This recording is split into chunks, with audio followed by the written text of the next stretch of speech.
Hey everyone, Kyle Lewis here from the Worship Keyboard Tutorial YouTube channel. And in this video, I'm going to show you a country gospel lick that you can do on the piano for the song The Old Rugged Cross. So, let's get started. All right, let me play this in context for you and then we'll break down the concept, okay? On a hill far away stood an old rugged cross, the emblem of suffering and shame. Woo! There it is, that little country gospel lick. So let's break down what we're playing here. If I start on F, which is a note from the B flat chord, and go up to D, which is another note from the B flat chord, that's an interval of a sixth. So I count my first note, first, second, third, fourth, fifth, sixth. That's an interval of a sixth. I'm going to move that whole interval down, so everything's going to move down a half step. Now everything's going to move down a half step again.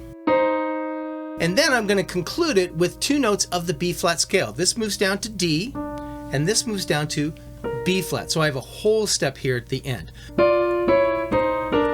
Now I'm doing a little triplet feel. Triple, lit, boom. And I slide off that C sharp to give a little funky groove on that D note, okay?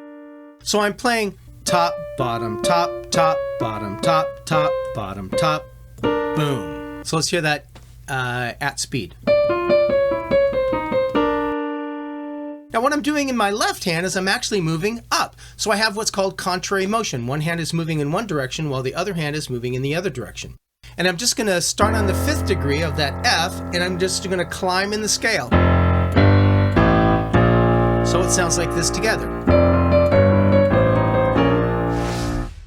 Well, thanks for watching, and if you got some value out of this video, would you hit that like button and consider subscribing to this channel?